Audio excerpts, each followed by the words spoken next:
2 जुलाई 1937 Pacific ocean के ऊपर रात का गहरा अंधेरा था। नीचे हजारों मील तक सिर्फ खारा पानी और ऊपर एक छोटा सा लॉकहीड इलेक्ट्रा विमान जिसे दुनिया की सबसे मशहूर फीमेल पायलट अमेलिया ईयरहार्ट उड़ा रही थी। अचानक रेडियो पर एक घबराई हुई आवाज गूंजती है, we are running north and south, gas is running low. ये आखिरी शब्द थे।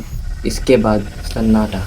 अमेलिया ईयरहार्ट जो दुनिया भर का चक्कर लगाने निकली थी, वो अचानक आसमान से जैसे धुएं की तरह गायब हो जाती है। आज हम इतिहास की उस अनसुलझी पहेली की गहराई में उतरेंगे जिसने पिछले 90 सालों से वैज्ञानिकों और जासूसों को परेशान कर रखा है। क्या उन्हें जापानियों ने जासूसी के शक में पकड़ा था, या फिर वो किसी अनजान टापू पर एक कास्तावे की तरह अपनी आखिरी सांसें गिन रही थी। आज की इस वीडियो में हम सिर्फ एक पायलट की कहानी नहीं, बल्कि एक ऐसी जिद्दी महिला की कहानी देखेंगे जिसने उस दौर में आसमान को चुना जब औरत को गाड़ी चलाने की भी इजाजत नहीं थी।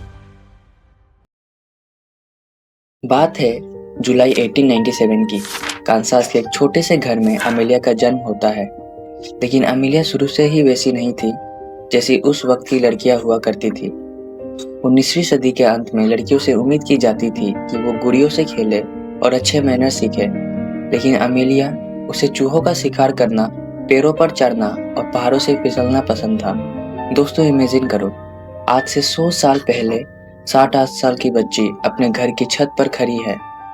उसने लकड़ियों और पुराने बक्सों से एक जुगाड़ वाला रोलर कोस्टर बनाया है। वो ऊपर से छलांग लगाती है और धड़ाम से नीचे गिर जाती है। उसके कपड़े फट जाते हैं, होंठ से खून निकलने लगते हैं, लेकिन वो रोती नहीं। वो उठती है और अपनी बहन से कहती है, Pidge, it's just like flying. यही वो पल था जहाँ से अमेलिया की उड़ान शुरू हुई थी। 10 साल की उम्र में जब बच्चे हवाई जहाज देखकर एक्साइटेड हुआ करते थे, वही अमेलिया पायलट बनने की सपने बुनती। 1920 में अमेलिया कैलिफोर्निया जाती है। वहाँ उनके पिता उन्हें एक एयर मीट में ले जाते हैं। उस दिन अमेलिया ने अपनी पहली फ्लाइट ली, सिर्फ 10 मिनट की, और जैसे ही वो प्लेन जमीन पर उतरा, उन्होंने अपने पिता से कहा, I think I would like to fly. लेकिन 1920 का दौर आज जैसा नहीं था। उस वक्त अगर एक औरत कार भी चलाती थी तो लोग उसे मुड़ मुड़ कर देखते थे। ऐसे में आसमान उड़ने का सपना देखना ये किसी पागलपन से कम नहीं था। अमेलिया के सामने सिर्फ हवा का दबाव नहीं था, बल्कि समाज का दबाव भी था। जब उन्होंने उड़ना सीखना शुरू किया तो उनके पास पैसे नहीं थे, मगर 1928 में एक बड़ा मोड़ आता है। चार्ल्स लिंडबर्ग ने अकेले अटलांटिक ओशन पार करके इतिहास रच दिया था। अब पूरी दुनिया को तलाश थी एक फीमेल लिंडबर्ग की, और अमेलिया, जो कोइंसिडेंटली चार्ल्स जैसी ही दिखती थी, उन्हें चुन लिया गया नेक्स्ट अटलांटिक के फ्लाइट के लिए। लेकिन 1928 में अमेलिया को चुना तो गया था, पर एज ए पायलट नहीं, एज ए पैसेंजर। जब वो इंग्लैंड में लैंड हुई तो पूरी दुनिया उन्हें पलकों पर बिठा रही थी, सेलिब्रिटी बना दिया गया था उन्हें।